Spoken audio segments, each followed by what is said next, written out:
Welcome to class tonight for the Gospels course, focusing on the Gospel of Matthew. Last week we learned that Jesus had 5 major sermons in the Gospel of Matthew. Tonight we'll talk about his second major sermon in Matthew chapter 10, verses 1 through chapter 11, verse 1.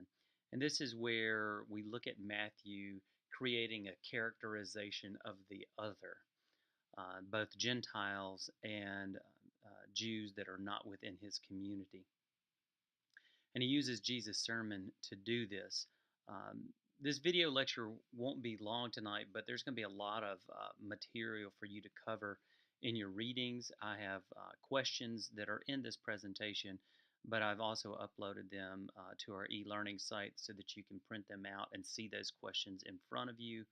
You can also do it on your screen. And look at those questions over against the readings. So we're going to pay attention to this sermon from Jesus in Matthew chapter 10, verses 1 through 11, chapter 11, verse 1, and see how Matthew constructs the other. But we're also going to pay real close attention to the readings for tonight, the Saldarini's readings and Carter's readings, and has very specific questions related to those readings. And that's where you can either pause this video or watch it all the way through and then go to our e-learning site and use those files that I uploaded to answer the questions. So we're talking about the other. What does it mean for us as human beings to relate to other human beings, both good and bad? When we construct the other, how do we understand another's humanity, both good and bad? And you'll see in Matthew, when Jesus preaches his sermon, Jesus is telling the disciples when they go out how they're supposed to interact with other people. So this is where you could either pause it and answer these questions, or just know that all these questions and outline are Word documents that are already uploaded to e-learning site.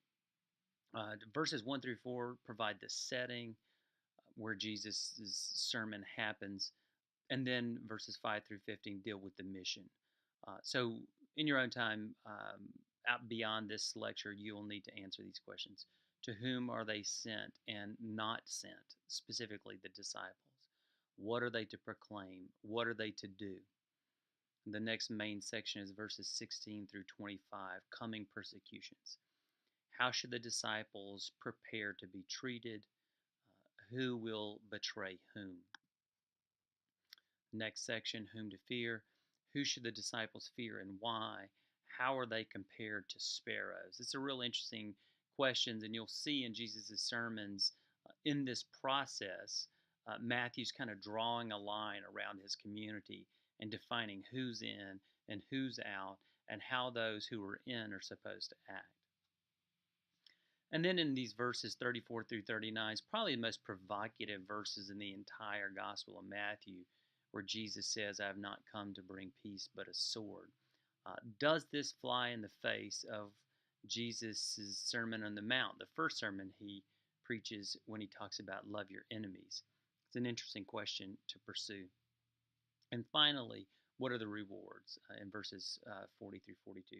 What is the benefit of being on mission?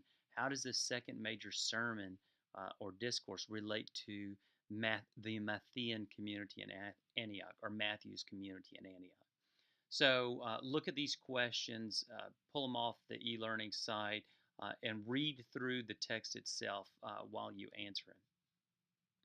This next section is Saldarini's other. In Saldarini's work, Matthew's Christian Jewish community, I want you to pay very close attention to pages 68 through 83.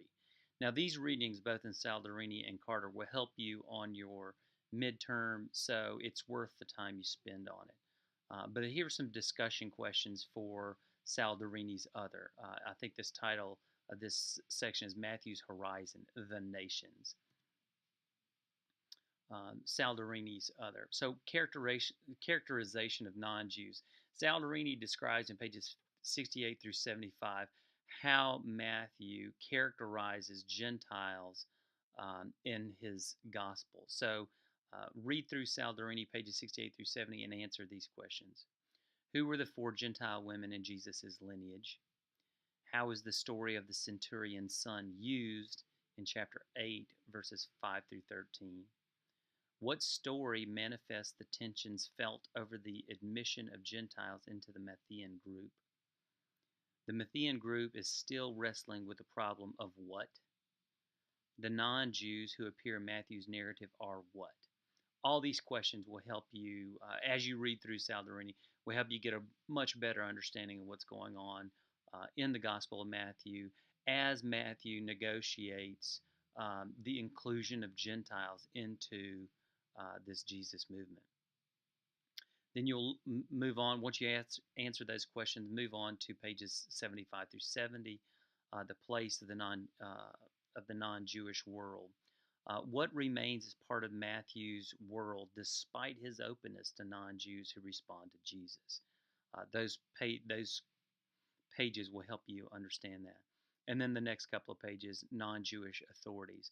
The Gentile authorities are simply there as what to first century Jewish society and the Roman Empire? That question is incredibly important. I think it might even be on your midterm.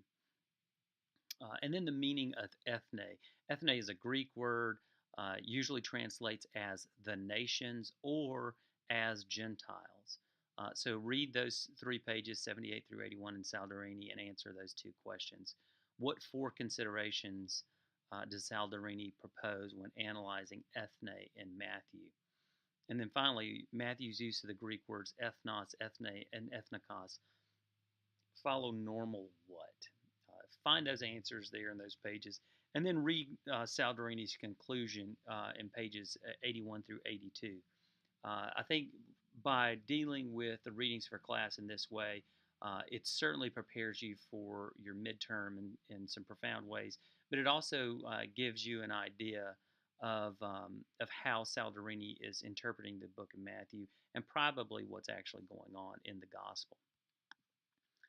After you work through the passage itself in chapter 10 and then Saldarini's work, then I want you to turn towards Warren Carter's chapter, Take My Yoke, Not Rome's, Matthew 11:28 through 30. This is on page 108 to 129 in Carter's book. These are all online. You can easily, these are the readings for class. So here I want you to notice that this is actually a picture I took when I was in Rome at a museum. And this is ancient graffiti. And you'll see this cross here. This was the Romans' way of making fun of Jesus dying on the cross. So here you have somebody nailed to the cross, but with a donkey's head or an ass's head. And this is how they would make fun of Jesus and the Jesus followers from a Roman perspective. So the way Matthew engages Roman imperialism is important. So let's look at Carter's pages. I got page numbers almost per question here so that you can go through this. But look at Carter's other. This section, all who labor and are heavy laden. Who are the heavy laden laborers according to Carter? You'll find that at the bottom of pages 113 through 15. The burden of supporting the state and privileged class fell on the shoulders of who? The verb labor. What does it mean? Labor is intrinsically connected with the what?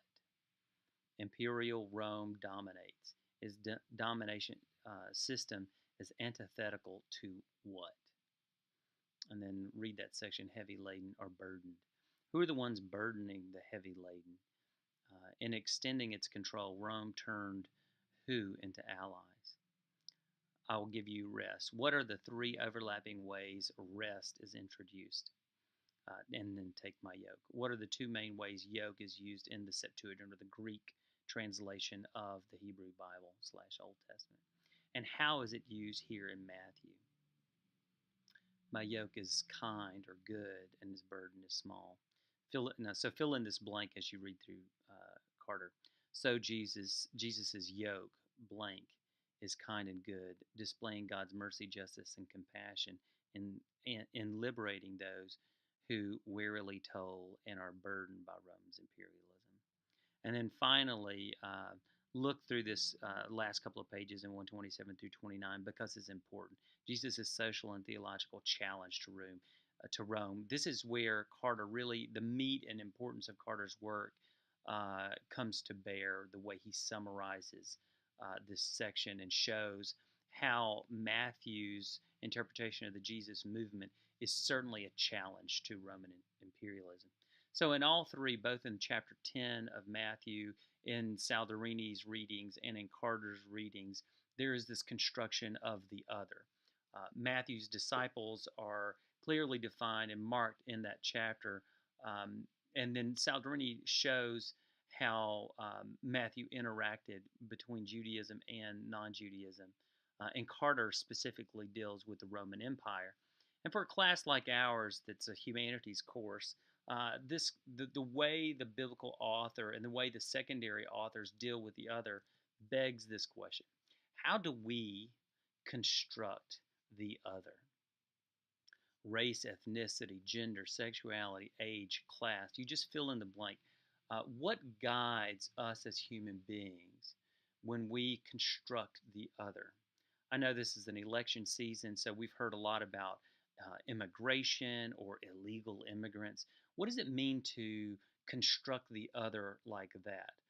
What's the difference between an illegal immigrant or some of the terms that tend to be more kind to, uh, you know, not undocumented workers? How do those two characterizations of the other give life to or take life away from other people? I think these are the ways that a class like this can be really helpful, not just in our own understanding or knowledge about the Gospel of Matthew, but in our understanding of who we are as human beings and how we as human beings relate to other human beings based on whatever. Um, Race, ethnicity. Right now, we're in the middle or the beginning of Black History Month. Look at the racial discourse in America in our history up until now and see how racial discourse has constructed identity and otherness in both life giving and life destroying ways. Look at gender inequalities and gender differences in modern America. How do we construct those differences? Who wins, who loses? Sexuality right now is a major issue in the United States of America with the Supreme Court ruling that gay marriage is constitutionally um, legal in the United States. The issue of sexuality has been brought into the public arena in ways that it never has in the history of our country. So, how do we construct the other in relation to sexuality? Age is another big part. Are people too young to participate in society? Are they too old? How do we treat the aged? Those questions of ageism really come to the fore when we're talking about constructing the self and other. And then finally, class. How do we, as a society, come together or separate each other based on income levels? Is America a classless society as it's purported to be throughout its history? Or do we have class lines in America? How are those lines created and how are they policed? These are just some ways that we construct the other and construct the self at the same time. And I think the way Matthew negotiates this issue in this early Jesus movement and the way Saldarini and Carter deal with it, it's very helpful for us in our own modern times to think about how we understand ourselves and others. And here's just a couple of pictures to leave you with to make you think a little bit more about that. Here you have what looks like a wealthy businessman stepping over someone who appears to be homeless.